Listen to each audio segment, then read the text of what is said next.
Ok, entonces, bueno chicos, antes de comenzar con la sesión, ¿pueden ver mi pantalla y me pueden escuchar bien? ¿Sí?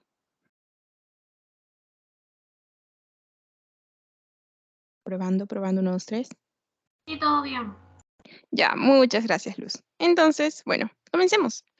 Hoy día tenemos la sesión número 5. Nuestra sesión va a hablar de laboratorio de hemoterapia y banco de sangre, síndrome de reacción transfusional.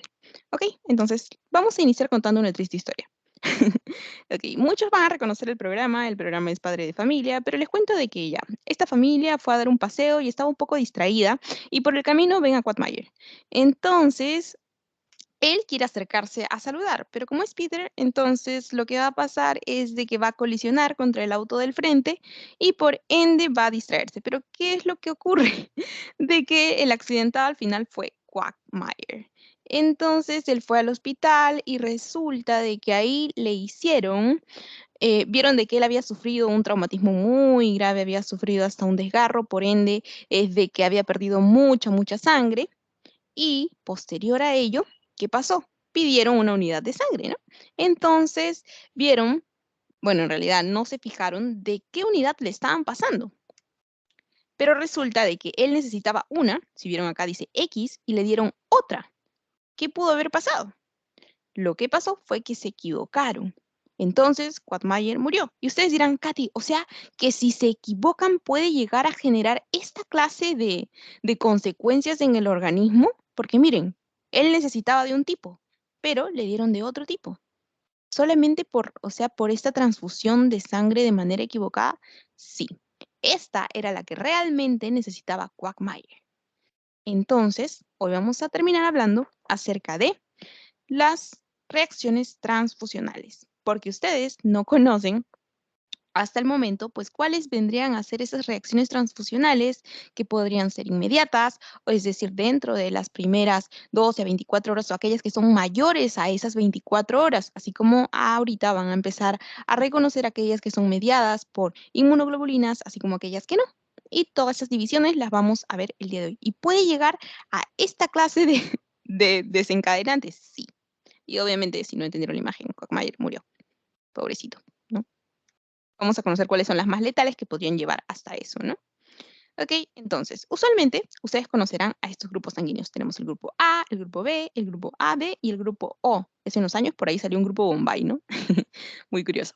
Pero bueno, entonces, y luego vieron de que a algunos de estos grupos sanguíneos por arriba tienen un más, por arriba tienen un menos. No sé si hasta el momento ustedes sabrán el porqué de esto. Es como que algunos son positivos y otros negativos, o hay que sumarlos y restarlos. No. El verdadero motivo lo vamos a entender hoy, ¿ok? Porque esto está relacionado todo con la genética, pero voy a tratar de resumírselo, ¿sí?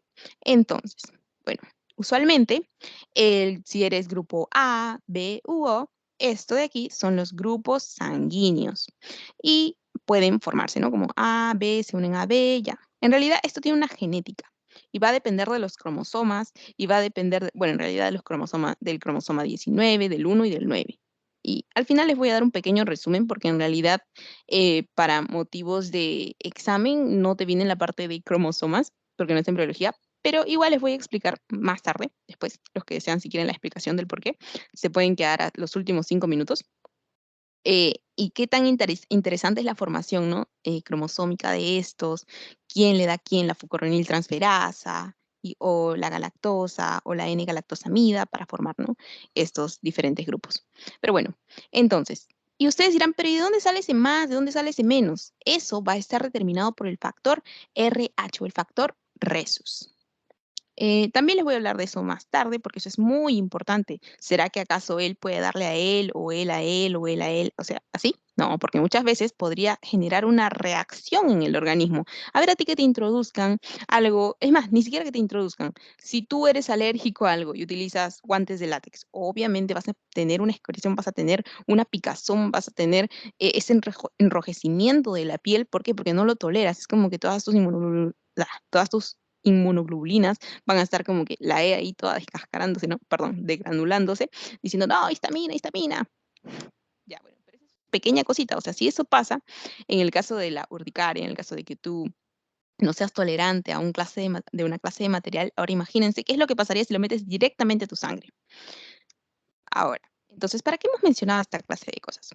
Les contaré que Len Steiner, que fue el que estuvo encargado de estudiar estos grupos sanguíneos, o bueno, específicamente la genética de la sangre humana, decía, hey, pero ¿qué tal si o sea, no hay voluntarios, ¿no? Entonces, ¿qué tal si alguien está perdiendo sangre y hay alguien que no se va a quejar si yo le saco sangre, ¿no?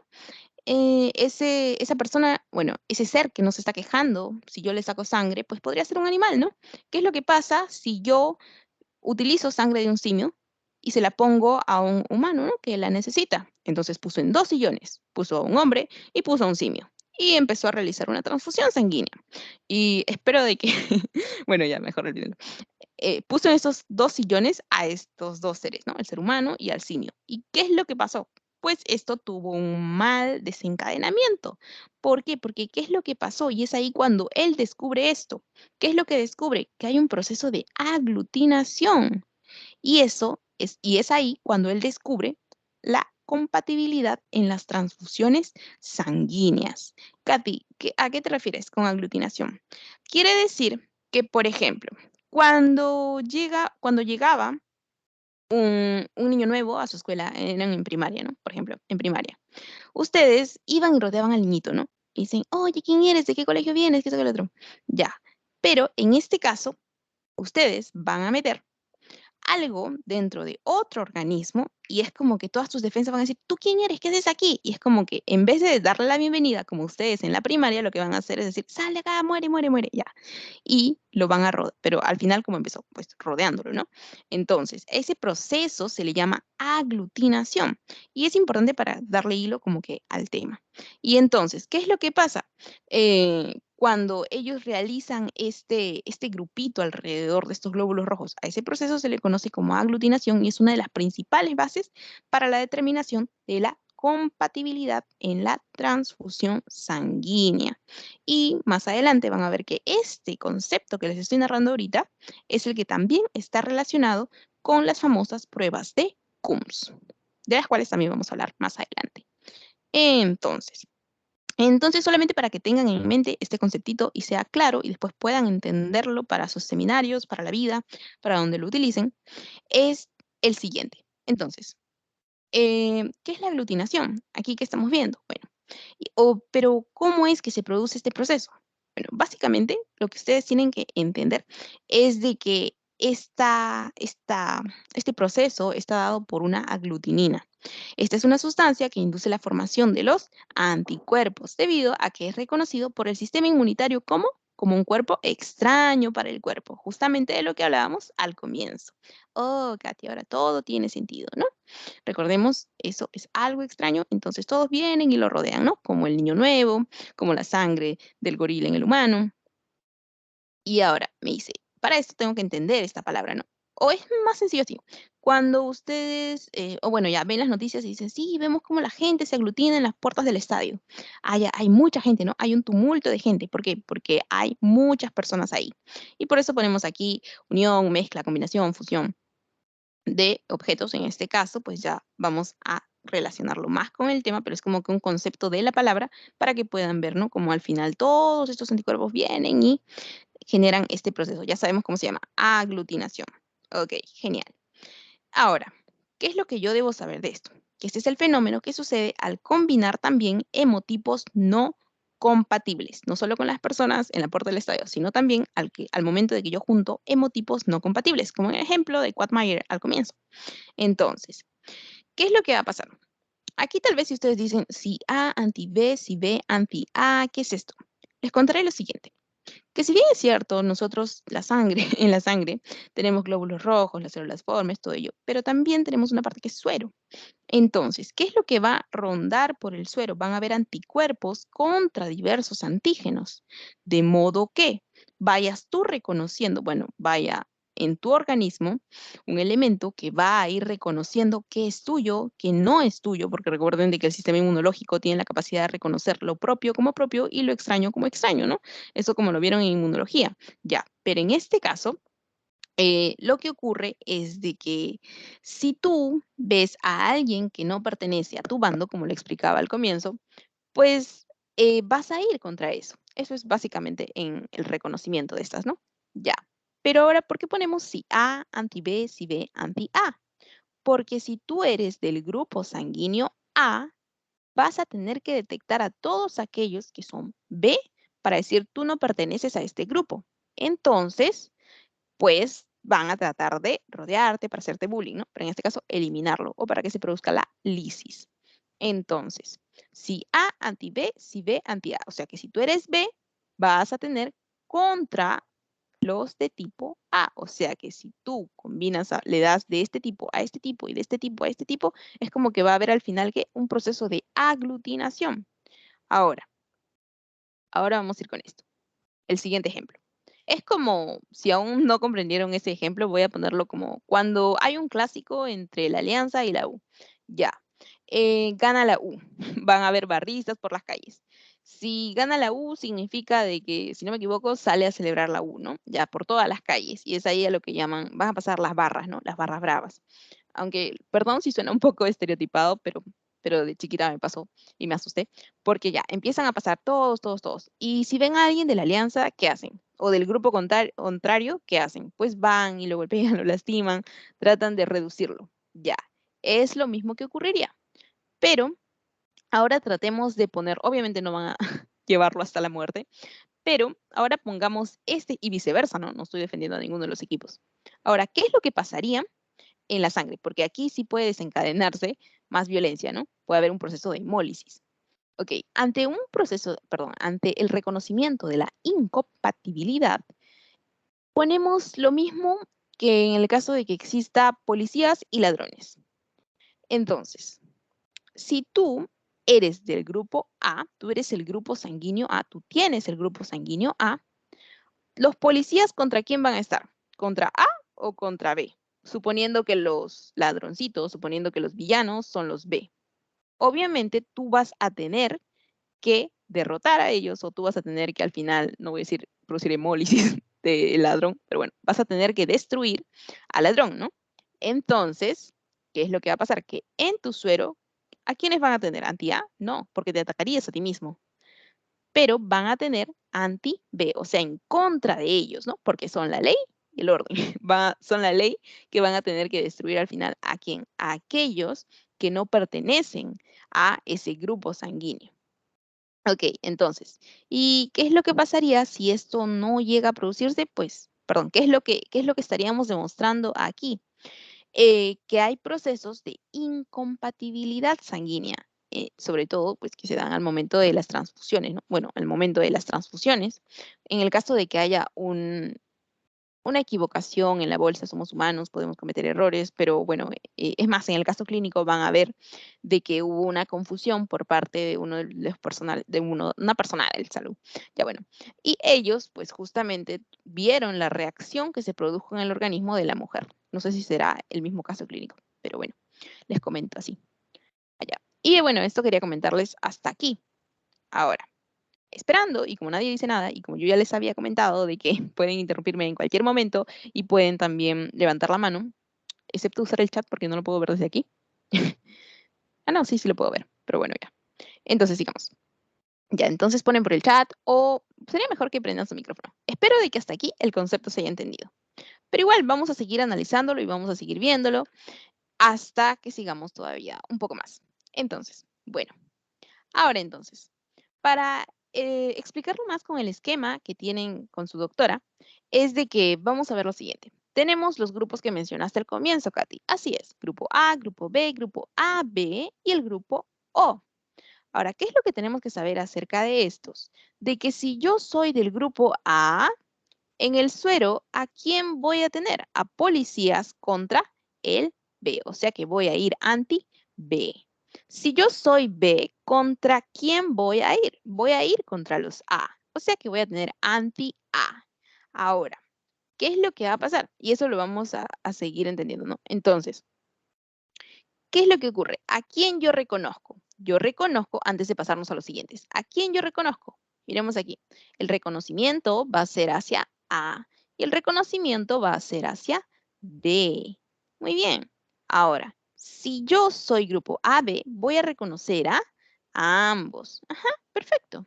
¿Y a quién voy a atacar? Obviamente no voy a atacar a ninguno, porque si yo soy A, no puedo atacar otro A. Entonces tengo que ir anti-B. Si yo soy B, no voy a atacar a un B, pero voy a ir contra A. Es como policías y ladrones, chicos. Ahora, si yo soy del grupo AB, ¿podré atacar a A y a B? No podría atacar a A y a B. ¿Por qué? Porque obviamente son de los míos. Miren, reconoce a esos. Y si soy grupo O, que es conocido como el donante universal, que más adelante van a ver por qué. Si soy del grupo O, obviamente voy a poder donar también a A o B ya cuando empecemos a hablar de quién puede donar a quién, ¿no? Y ahorita van a ver el por qué. Listo. Entonces, bueno, y si no quedó claro hasta el momento, eso de los policías, de anti-A o anti-B, vamos a ponerlo en práctica así rapidito. Pero descuiden que, como les comento, es solamente para que tengan una idea de el porqué de esta clase de cosas y no, y nada en nuestro organismo es como que sin un porqué. Miremos aquí. Tenemos a estos grupos sanguíneos, por aquí tenemos los anticuerpos. Si ya sabemos de que mi eritrocito va a reconocer a los A, entonces aquí va a ir en contra de los B. Entonces yo le puedo donar a otro grupo A. Muy bien. Le puedo donar a un grupo O. Muy bien, porque sabemos de que aquí no va a haber incompatibilidad. Porque si el A le puede dar al A, sí. El A le puede dar al B, no le puede dar al B porque el A tiene anti-B. Ajá. ¿El A le puede dar a la B? No. ¿Por qué? Porque tiene anti-B. ¿Qué es lo que ocurriría ahí? Incompatibilidad sanguínea, incompatibilidad por el grupo sanguíneo. Y sí le puede dar al O. ¿Por qué? Porque sí, estos sí lo pueden reconocer, pero estos se eliminarían. ¿Por qué? Porque tiene B, porque tiene B. Muy bien. Y acá, ¿qué anticuerpos va a estar en el suero? Anti-B. Muy bien. Y luego aquí tenemos que somos del grupo B. Ok, mis eritrocitos tienen acá, todos van a ir anti-A, porque yo soy B. Entonces, ¿qué es lo que va a pasar aquí? Uno del grupo sanguíneo B le puede dar a alguien del grupo sanguíneo A, le podría donar. No, porque miremos aquí, va a ir contra los A. Aquí sí podría haber porque vemos de que B pues no va a atacar a B. Es como que simio no mata simio. Y acá tampoco habría ningún inconveniente, ¿no? Pero en el caso de AB, vemos de que a pesar que acá tenían B y acá tenían A, no, perdón, que acá tenían A y acá tenían B, no pueden dar. ¿Por qué? Porque hay una parte del rival, porque hay una parte de a quienes están dirigidos sus anticuerpos. Listo. Y ahora veamos aquí, ¿qué es lo que pasa con los AB? Estos de aquí no tendrían ningún problema para pues poder donar o a o a B o a B o a O. Y más adelante les voy a poner una tabla donde dice todos, todos, todos, todos, para que puedan entenderlo mejor. Esto no es necesario que se lo memoricen, lo que sí tienen que más o menos relacionarlo es el que va a el que va a estar más adelante y van a ver la importancia de este. Entonces, aquí no hay ningún problema con el grupo AB porque ya entendimos lo del reconocimiento, porque miremos aquí, tiene del grupo A, tiene del grupo B, o sea, se reconoce, se reconocen todos. Es como que, aquí no hay nada extraño, puedo seguir caminando, perdón, puedo seguir circulando como el eritrocito que soy. Y aquí, ¿qué es lo que ocurre? Este es O y los O solamente le pueden dar al O. Pero Katy, tú dijiste, más adelante vamos a ver, van a poder entender lo que había comentado. Entonces, vamos a ir a nuestro siguiente slide. Esto de aquí, que es nuestra tablita de compatibilidad sanguínea, y muchos de ustedes ya la habrán visto antes, pero hemos tratado de explicar el AB, pero el BA o ya todo eso, pero no el de dónde sale el más, de dónde sale el menos, son positivos, son negativos, son alegres, son tristes, no. Eso no lo hemos explicado, pero eso viene aquí. Así como les había comentado de que hay cromosomas específicos en los que está codificado que, por ejemplo, en el cromosoma 19 está aquel que codifica para la fucoroniltransferasa y la fucoroniltransferasa se va a unir a otro cromosoma, por ejemplo, al cromosoma 1 o al cromosoma 9. Y dependiendo a cuál se una, le puede dar codificando, por ejemplo, una galactosa o una N-acetilgalactosamida, y independientemente de a quién elija, o si elige ambos, es que va a formar el A, el B o el AB. Y eso también se lo explica su doctora, pero es solamente lo que les comentaba, ¿no? De la genética en que trabaja esto.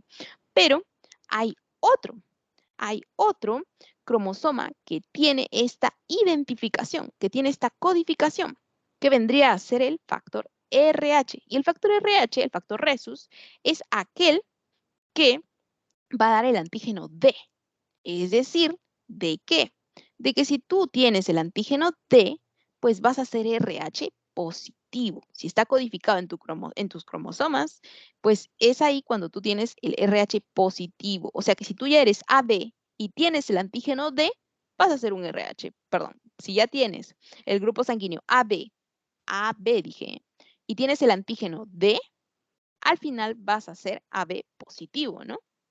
Ahora, si tú no tienes el antígeno D, y miren, aquí está vacío el eritrocito. Si tú no tienes el antígeno D, entonces tú vas a hacer, en el ejemplo que había puesto, allá, tu grupo sanguíneo era AB, pero no tienes. Entonces, si no tienes el antígeno D por aquí, en la circunferencia, pues al final te quedas como un RH negativo, ¿no? O sea, AB negativo, en el supuesto caso de que sea AB, tu grupo sanguíneo.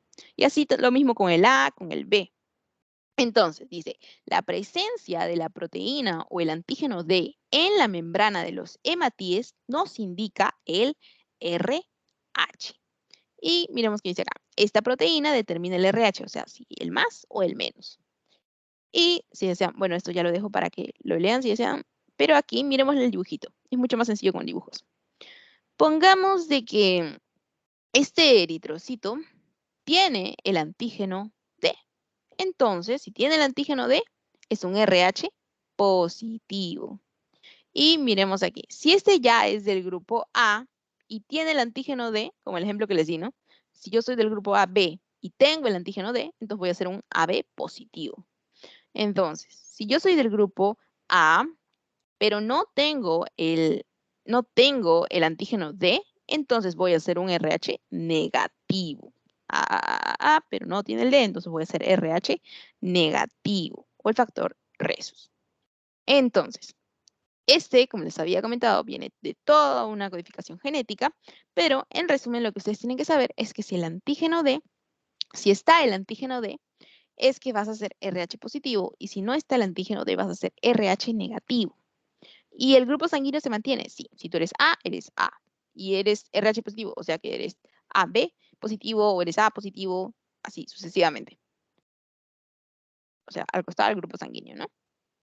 Ahora, ¿para qué les pongo allá? Hasta el momento, ¿todo entendido? ¿O estoy yendo muy rápido, muy despacio? A ver, chicos, coméntenme. ¿Se ha entendido? ¿No? Ok, estoy viendo por ahí. Su cara debe estar como que, oh mi Dios. Pero en realidad es sencillo porque les trato de dar ejemplos para que puedan relacionarlo con la vida cotidiana. Pero bueno, entonces, si nadie responde, o todo el mundo está levitando, o entendieron, o al final pueden hacerme las preguntas que deseen. Ok, sigamos. Ok, ahora, ¿qué es lo que debemos saber de este RH o factor Rhesus también? De que, Katy, aquí hay algunos más que pueden donar a más, pueden recibir de más, otros de menos. ¿Cómo funciona esto? Para esto de la tablita de compatibilidad sanguínea, tenemos que ahora entender los signos. ¿Qué es eso, Katy? La ley de los signos, no más por menos, menos, no. En realidad, esto es lo que ocurre. Si, por ejemplo, si tú eres un factor Rhesus positivo, o sea, si tú tienes el más al costadito de tu grupo sanguíneo, porque eso significaba de que tenías el antígeno D, tú miremos aquí, tú puedes recibir de un RH negativo o de un RH positivo. Pero si tú o sea, si es al revés, ¿qué es lo que ocurriría? Entre menos, perdón, un segundo, chicos, un segundo.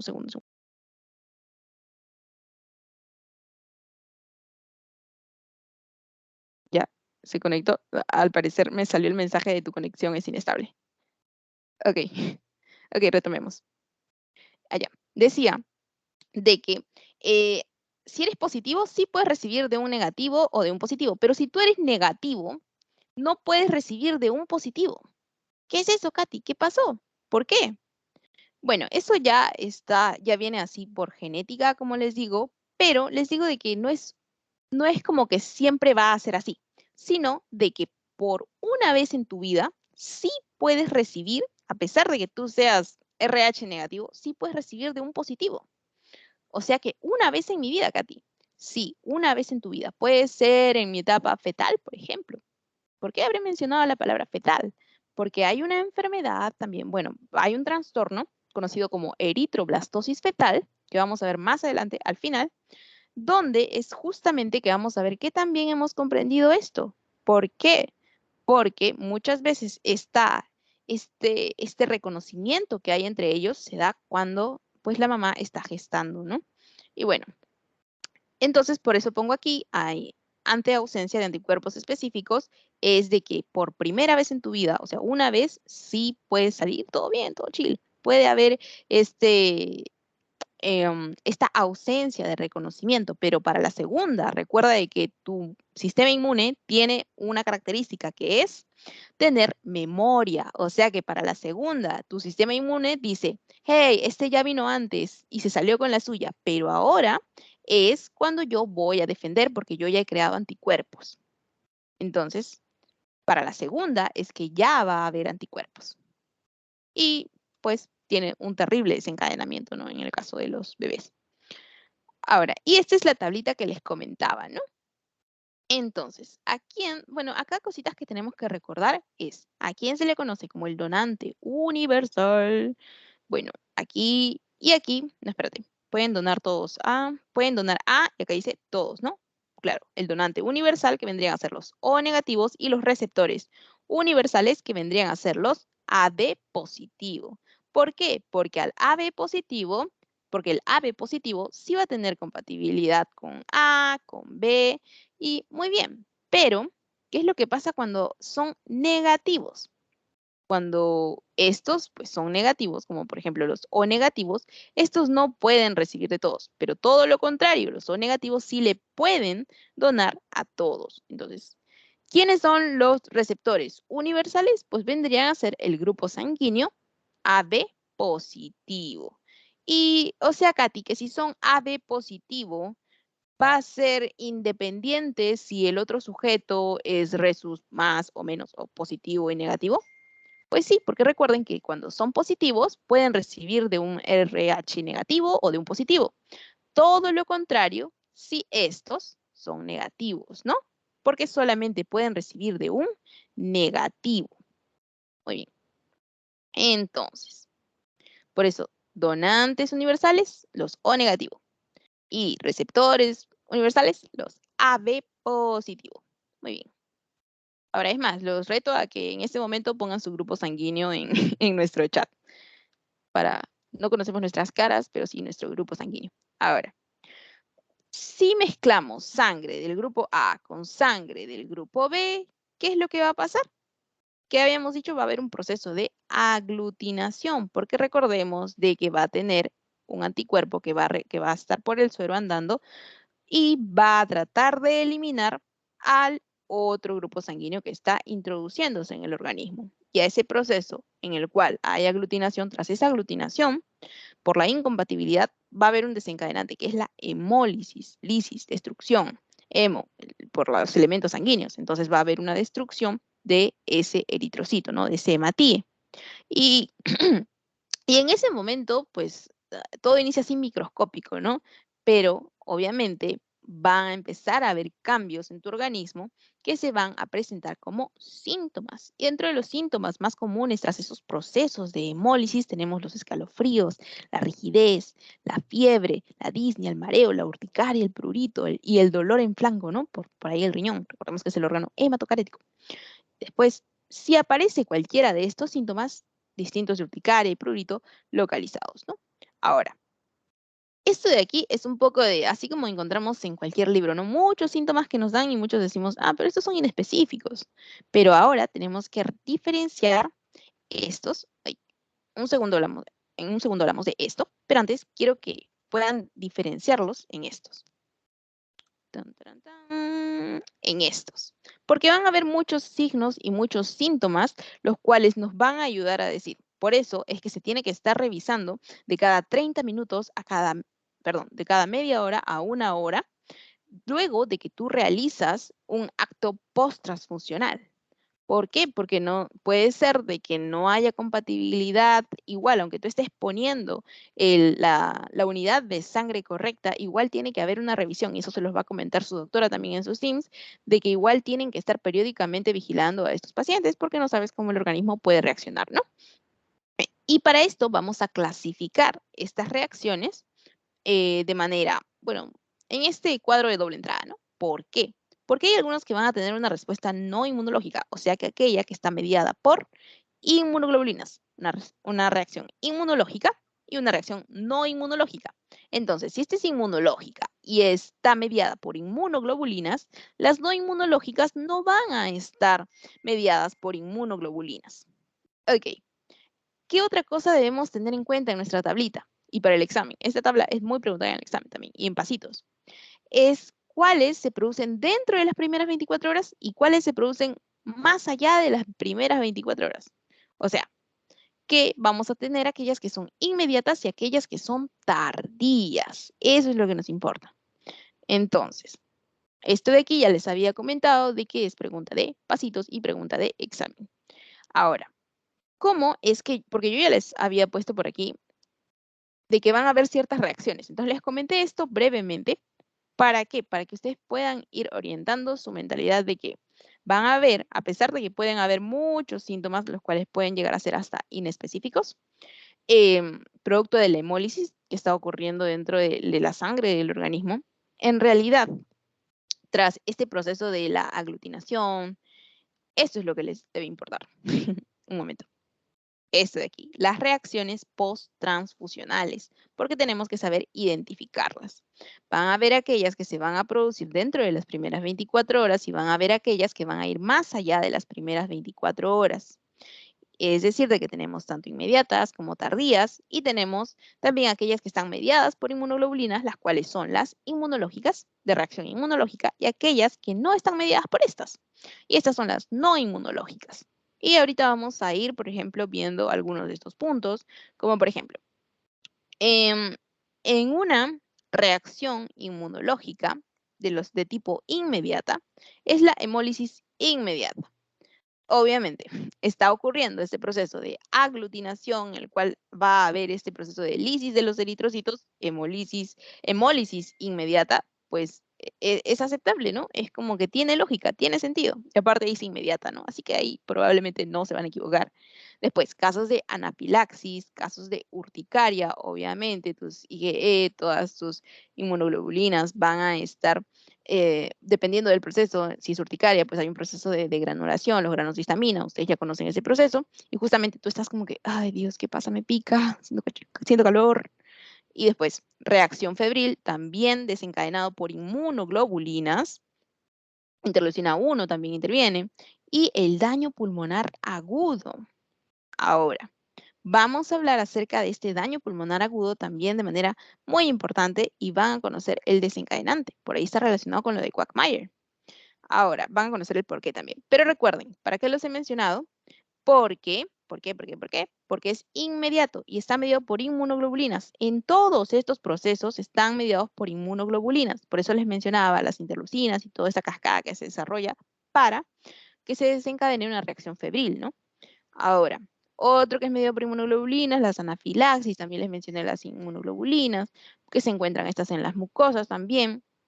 La hemólisis inmediata también vamos a ver si entra la M, si entra la G, dependiendo a qué proceso, hablando de inmunoglobulinas, ¿no?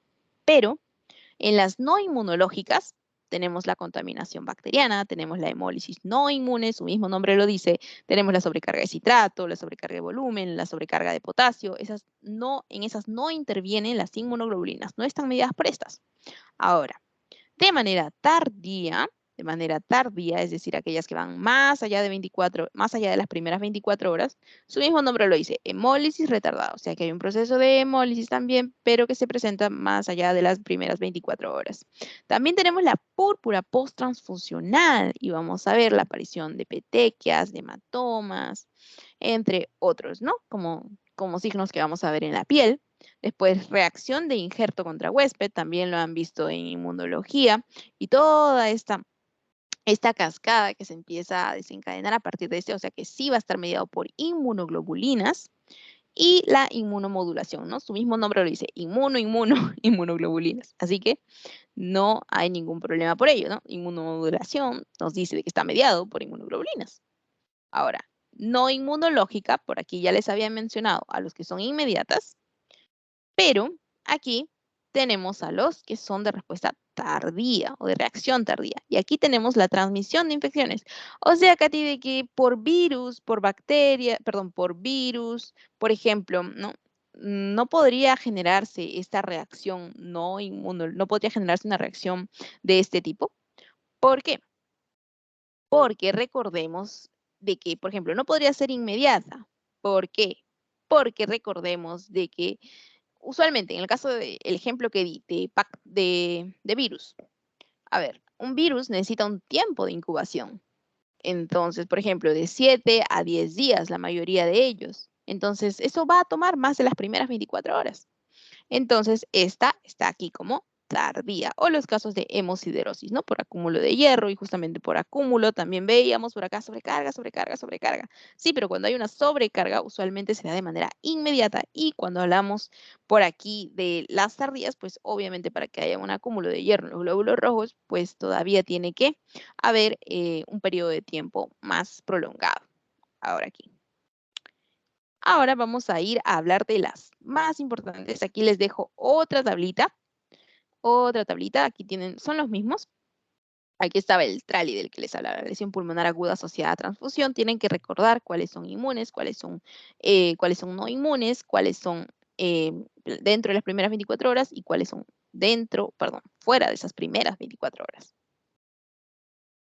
Ahora vamos a ir hablando de las más importantes, de las más frecuentes. Dentro de las agudas, o sea, dentro de las primeras 24 horas de manera inmune, con respuesta inmune o mediado por inmunoglobulinas, es que vamos a tener a la más frecuente y a la más severa encabezando la lista, como pueden ver aquí.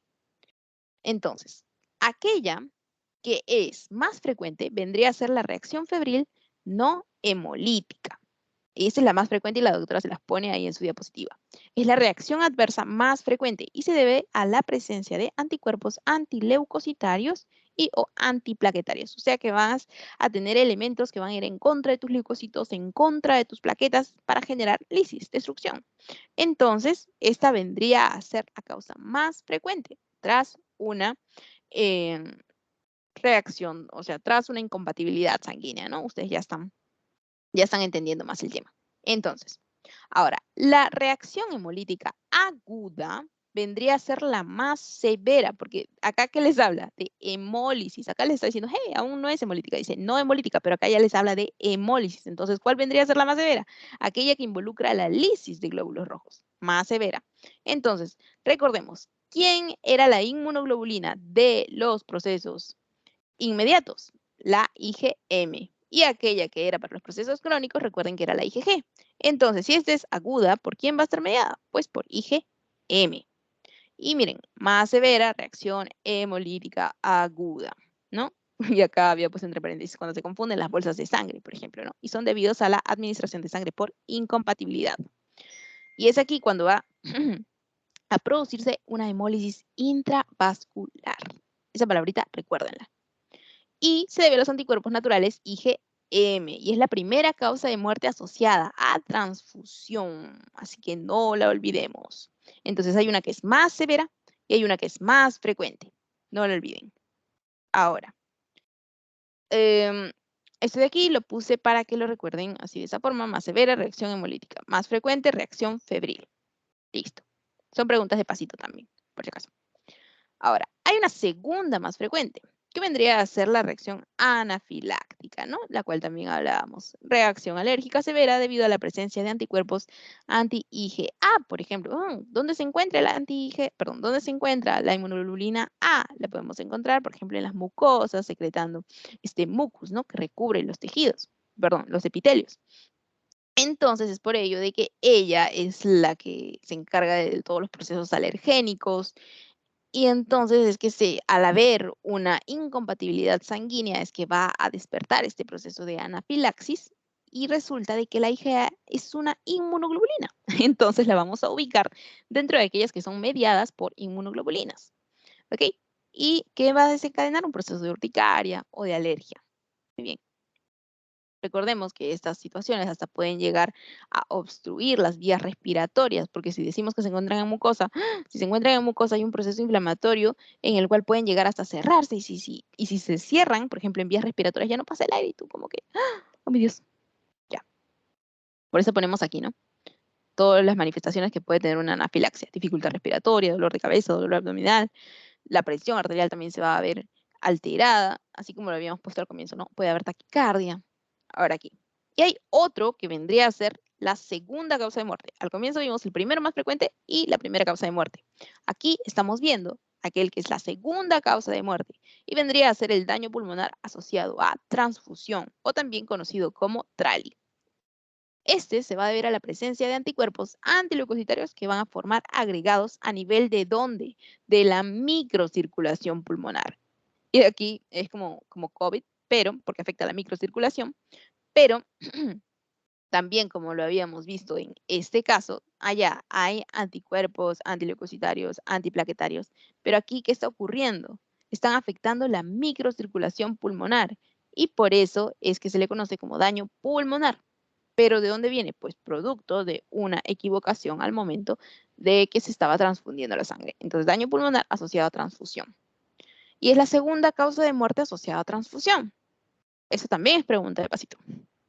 Ahora, pasamos a la siguiente fila, perdón, a la siguiente columna, donde tenemos a las reacciones que van a ser inmediatas, sí, estamos en la misma fila, pero ahora no inmunes. Y como ya les había comentado, por sobrecarga circulatoria, por ejemplo, habían puesto por ahí citrato, habían puesto por ahí también, bueno, todo lo que hablaba de circulatorio, no, perdón, todo lo que hablaba de sobrecarga, sobrecarga de citrato, sobrecarga de potasio, por ejemplo, también. Y contaminación bacteriana. Dice, durante el fraccionamiento puede ocurrir una contaminación de la bolsa de sangre y es por ello justamente de que, así como lo habíamos mencionado en otras sesiones, se tiene que tener como con la muestra de orina, ¿no? No la puedes dejar en cualquier lado, no la puedes dejar tanto tiempo. Miremos aquí, máximo 4 horas. Estas pueden estar como que esperando, pero no es que de ahí puedes tenerla fuera todo el día, ¿no? No, tampoco es así. Entonces, durante el fraccionamiento puede ocurrir una contaminación de la bolsa de sangre. Es como que, en realidad pueden haber muchas formas de que haya una contaminación de esta bolsa, esta unidad de sangre, pero todo ello tiene que ser controlado, ¿no? Pero el punto es de que esta también tiene, también se encuentra estas reacciones inmediatas, pero no inmunes, ¿no? Ahora, aquí tenemos también la hemólisis no inmune. Como su mismo nombre lo dice, pues esta de aquí no va a ser mediada por las inmunoglobulinas, es la destrucción de Matías por efecto que dice mecánico, traumático, el efecto de la temperatura, así como también drogas, ¿no? Pero ahora, ¿por qué dice traumático? Es como que Katy va a sufrir un accidente. Es como que si ustedes están en la puerta del estadio, como les había mencionado el ejemplo de la aglutinación, si ustedes están en la puerta del estadio, y va a venir mucha más gente y es ahí cuando dicen, hey, la gente se está aglutinando, ¿no? Muchos de ellos pasan encima tuyo. Ellos empiezan a ir en contra de ellos, o sea, empiezan a generar este trauma, decimos, porque es como si se chocaran, porque están todo alborotados, está ingresando algo que no es propio de nuestro organismo y empiezan a sufrir esta circulación traumática. O sea, que empiezan a tener este efecto mecánico en el cual terminan en lisis, porque como que ¡pah! Se estrellan. Ya, ahora sigamos. Después hay también reacciones tardías inmunes, es decir, de que sí va a ser mediada por las inmunoglobulinas, pero van a ser más allá de las primeras 24 horas. Tenemos la hemólisis retardada, la enfermedad de injerto contra huésped, es decir, una reacción ante algo que no es tuyo en el caso de injerto, pues vendría a ser cuando le han sacado de otro lado y lo han puesto en este, ¿no? Por ejemplo, no digo que haya pasado aquí, es un ejemplo. Em, púrpura trombocitopénica también y la aloinmunización. Aquí también empieza en el caso de la púrpura trombocitopénica por los capilares van a empezar a romperse y es que tú empiezas a ver estas petequias, hematomas. Por ello se le conoce como púrpura. Listo. Este de aquí vendría a ser un cuadro clínico poco frecuente y se caracteriza por la aparición de trombocitopenia, es decir, de que todas tus células blancas se van a la baja, tus células blancas se van a la baja. Entonces, ¿qué es lo que ocurre? Lo que ocurre es de que van a entenderlo más adelante cuando veamos laboratorio de hematología, en el cual van a darse cuenta de que todas estas líneas, tanto las plaquetas, bueno, las plaquetas son las que forman al final esta capa, cuando hay una ruptura de algún vasito, de algún capilar, forman una capa como una curita de manera fisiológica, de modo que no haya más fuga de sangre, de modo que no haya más escape de sangre. Pero en este caso, pues si no vienen las plaquetas porque estas están bajitas, como en la trombocitopenia, pues entonces no va a poder formarse el tapón o la curita encima de un capilar o de un vaso roto. ¿Y qué es lo que ocurre? Pues va a haber una extravasación de sangre.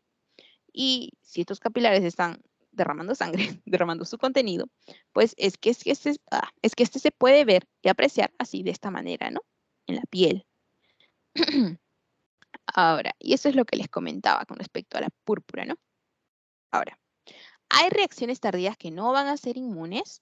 ¿Y por qué tardía? Ya les había comentado, por ejemplo, en el caso de transmisiones de enfermedad infecciosa. ¿Por qué? Porque estos necesitan un periodo de incubación, ¿no? Muy bien. Se desarrollan en más de 24 horas.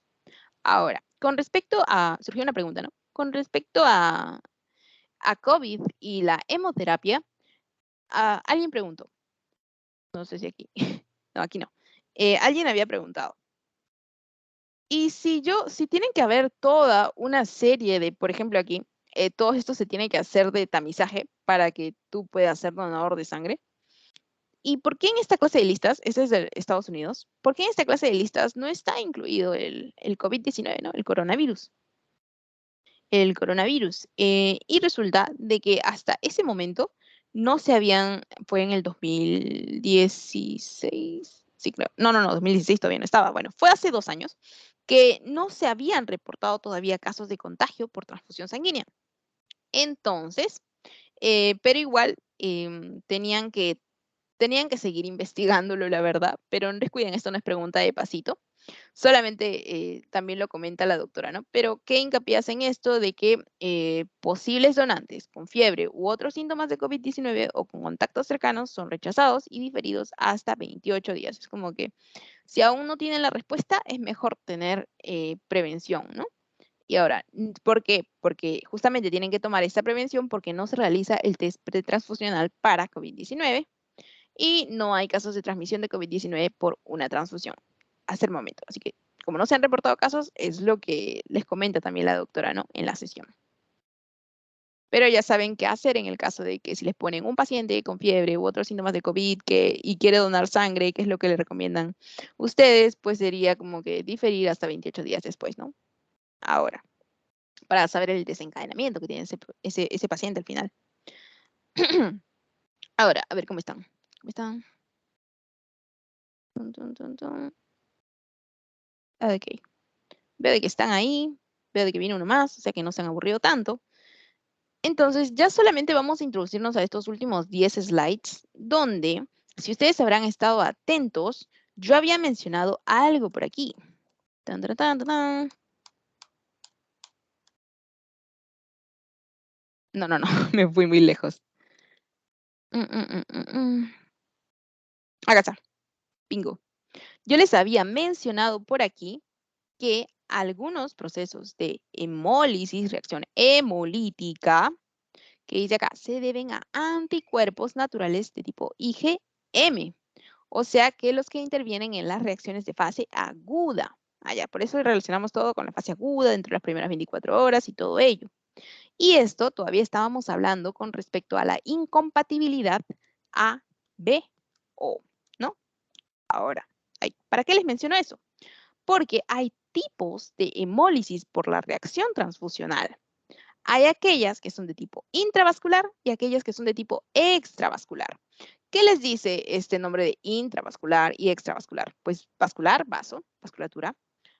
Intra, pues dentro del vaso. O sea, que hay una hemólisis, sangre, lo hemos dicho muchas veces, y lisis, pues destrucción. Entonces va a haber una destrucción de elementos sanguíneos dentro del vaso. Ah, miren qué bonito suena, ¿no? Cuando simplemente desglosamos una palabra. Ahora acá hay una destrucción de elementos de la sangre que van a darse fuera del vaso.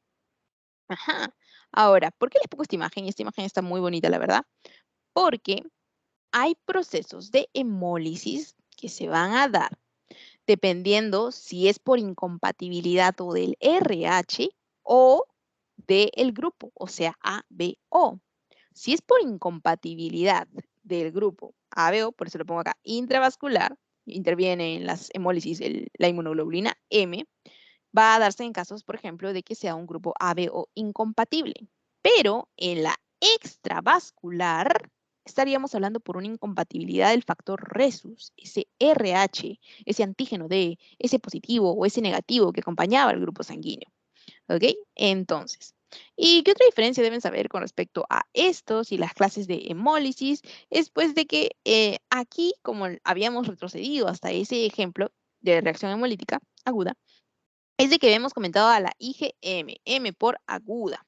Ya, ahora, ¿quién más? O bueno, ¿por qué es que la involucramos a ella? Porque bueno, aquí también les puse unos pequeños recortes si les hacen la pregunta, porque ella usualmente es la que se va, bueno, más que todo la hemólisis intravascular es la que funciona, no sé qué tanto recordarán inmunología, pero habíamos hablado con respecto al sistema del complemento, habían algunos que terminaban matando por, sí, dije matando, pero terminaban matando por el sistema MAC-quinasas, no sé si recordarán, en el cual formaban agujeros con estos MAC, este complejo de ataque MAC-quinasa, en el cual formaban un agujero y a través de estos agujeros pues ya había una ruptura de la membrana celular y por ende estos terminaban seneciendo, ¿no? Es como que ¡pah! Colapsan, como un globito que tú lo revientas al hacer el hueco, ¿no? Ya, y aquí participaban ellos, ¿no? La inmunoglobulina M en este proceso. Pero aquí, ¿qué es lo que pasa en la hemólisis extravascular? Como su mismo nombre lo dice, pues va a ocurrir fuera del vaso, más que todo en órganos del res, ¿no? El sistema reticulo endoplasmático. Ya, muy bien. Como vaso, ¿no? Por ejemplo. Ok, sigamos. Igual, acá hay destrucción. No vayan a pensar que acá no hay destrucción. Sí, hay destrucción, pero fuera del vaso. Ahora, ¿para qué les menciono esto? Y ya para terminar, porque les voy a contar otra triste historia.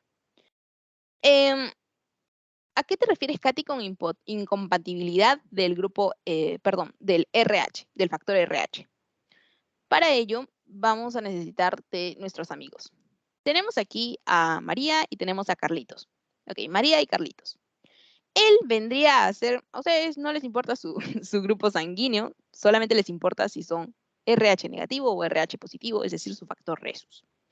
Ok, María y Carlitos. Acuérdense bien de a quién tienen encimita. Ok, ella es negativo y él es positivo.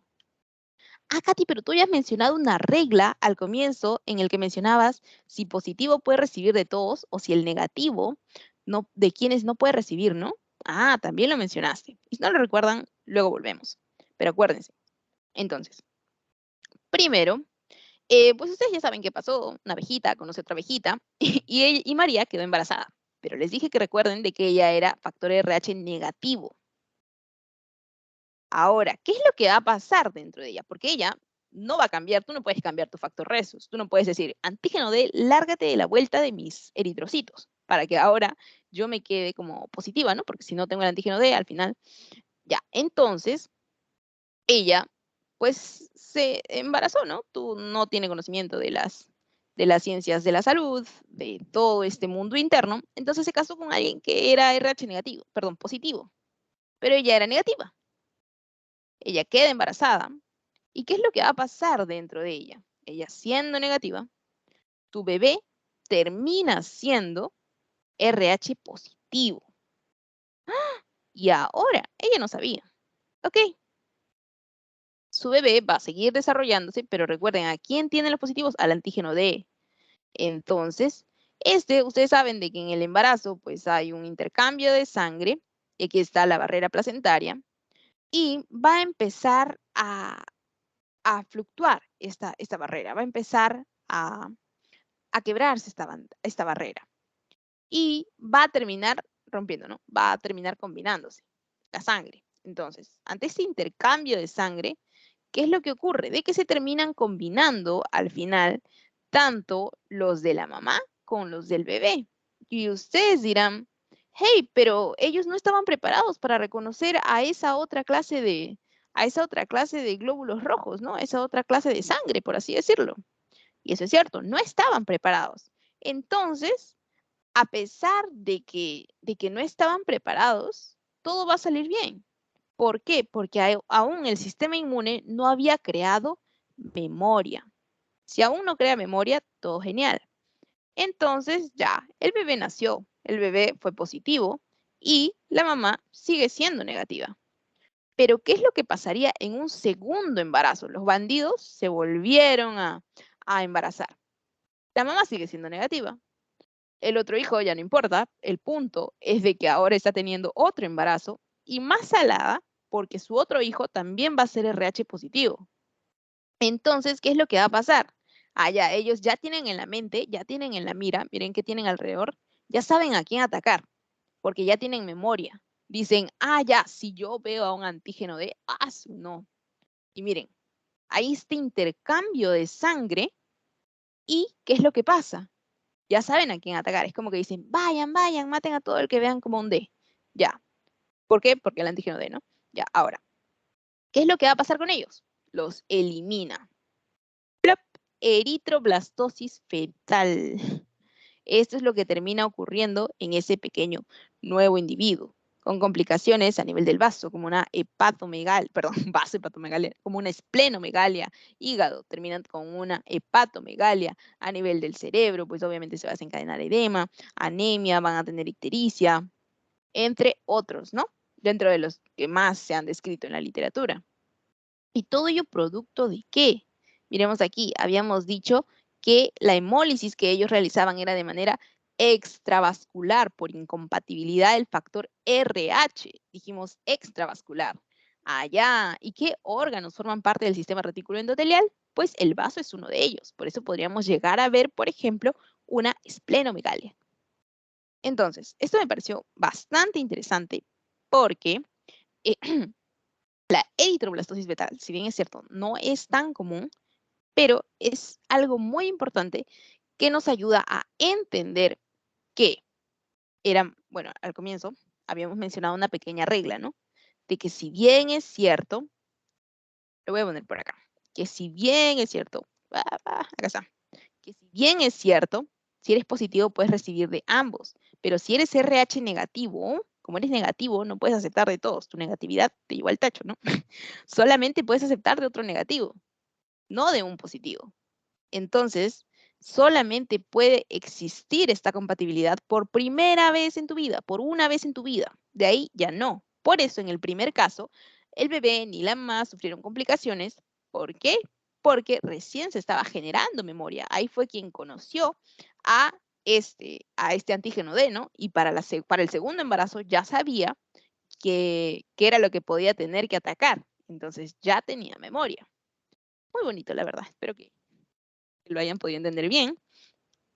Y para esto es que se realiza, por ejemplo, usualmente lo que se hace es la prueba de Coombs. Tenemos la prueba directa y la prueba indirecta a través de la cual se busca exponer, la aglutinación alrededor de los glóbulos rojos, como lo tengo acá, la aglutinación alrededor de los glóbulos rojos. Y si obviamente se van a estar aglutinando es porque ahí está viendo una reacción, ¿no? Es para qué van a rodearlo, para felicitarlo, no. Van a rodearlo para posteriormente producir una hemólisis, por ejemplo. Entonces, es ahí cuando se realizan esta clase de pruebas tras, pues, introducir una sustancia, que dice muestra de sangre tomada de un paciente con, por ejemplo, bueno, aquí lo que les importa es que es una muestra de sangre y la muestra de sangre es a la que se expone el reactivo de Coombs y es donde evaluamos si hay este proceso de aglutinación. Y es ahí cuando nosotros decimos, hey, aquí hay una prueba de Coombs directa positiva o aquí hay un proceso de una prueba de Coombs indirecta positiva. Ahora, Katy, ¿dónde me sacaste si es directa o si es indirecta? Si bien es cierto, ya vemos eso en ambos. Pero O sea, la extracción de sangre, el que se le ponga el del suero al receptor, del receptor al suero. Pero, ¿de dónde sacaste de que es directa o indirecta? Obviamente va a ser directa si es hacia el bebé, pero va a ser indirecta si es hacia la madre. ¿Por qué? Porque directamente, ¿de quién estamos buscando? Que va a haber esta aglutinación. Estamos buscando esta aglutinación en el bebé. Y el indirecto va a ser hacia la madre. Ahora. Y bueno, acá pongo se identifica agregando un anti-IgG, ¿no? La inmunoglobulina G. Ahora, entonces, como resumen, decimos de que el test de Coombs indirecto se le hace a la madre y el directo al bebé. Si recordamos la imagen, recordamos aquí que eran los del niñito que tenían así como este anti-D, no. Y el Coombs indirecto a la madre. Y solo identifica si tiene anticuerpos. Es decir, si tienen los anticuerpos para ir a atacar. En este caso, lamentablemente, a los de su bebé, pues, ¿no? Que vendría a ser lo contrario a su factor resus, al de ella. Y miremos aquí. Katy, no, ¿qué estás hablando? ¿En serio? Ya. Significado de estos resultados. Por ejemplo, una prueba de Coombs directa anormal, o sea, positiva. ¿Por qué? Porque estamos viendo este proceso de aglutinación. Significa que usted tiene anticuerpos que actúan contra sus glóbulos rojos en tu sangre, ¿no? Y esto puede deberse a una anemia hemolítica, autoinmune, por ejemplo. Obviamente autoinmune porque estás yendo contra tu propio organismo.